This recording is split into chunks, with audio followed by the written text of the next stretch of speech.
उत्तर प्रदेश के मुख्यमंत्री योगी आदित्यनाथ पश्चिम बंगाल के चुनावी रण में यह अहंकार भरते हुए नजर आ रहे हैं। सीधे रुख करते हैं उत्तर प्रदेश के मुख्यमंत्री योगी आदित्यनाथ का, जो बंगाल के चुनावी रण में चुनावी जनसभा को संबोधित कर रहे हैं।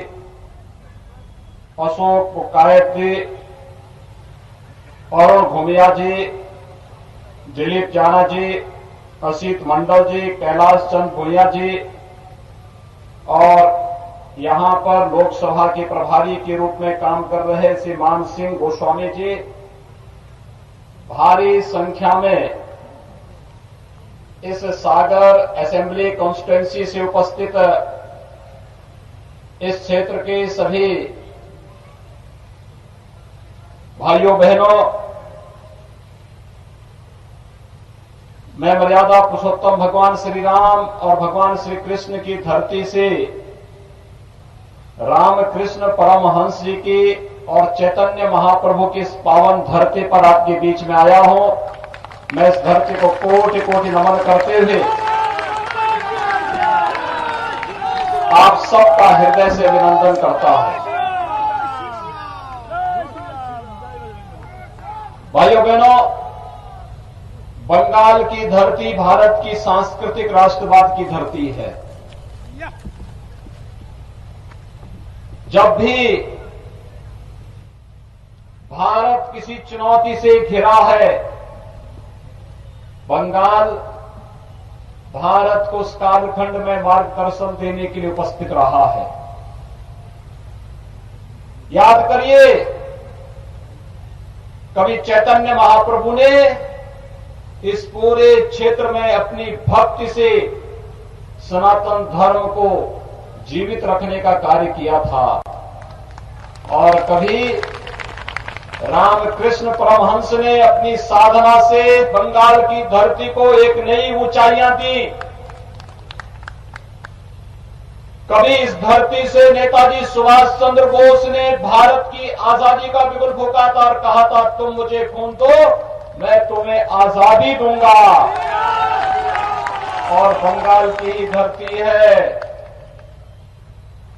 जहां से स्वामी विवेकानंद ने वैश्विक मंच पर कहा था कि गर्व से कहो हम हिंदू हैं, और पूरी दुनिया के मंच पर जाकर के न केवल बांग्लादेश बंगाल का बल्कि भारत की संस्कृति और भारत की परंपरा को वैश्विक मान्यता देने का कार्य किया था।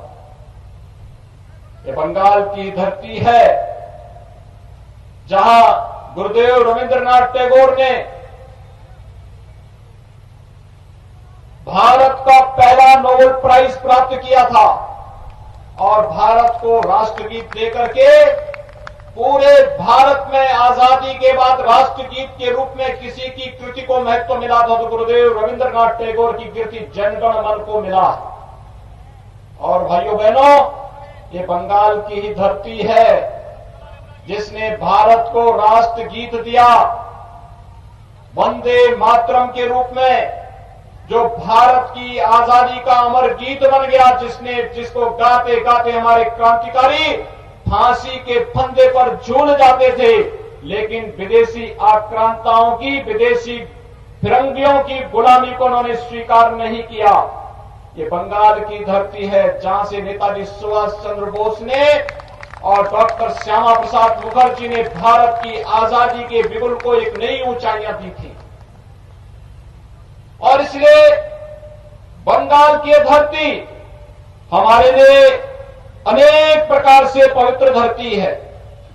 यह धरती हमारे लिए इसलिए भी महत्वपूर्ण है कि सागर में मायापुर, नवद्वीप, दक्षिणेश्वर, कालीघाट, तारापीठ, बंकेश्वर और कपिल मुनि के पवित्र आश्रम इसी बंगाल की धरती पर है। हर भारतवासी जब यहां पर काली बाड़ी की काली माई का दर्शन करने के लिए आता है, अपने को धन्य धन्य महसूस करता है।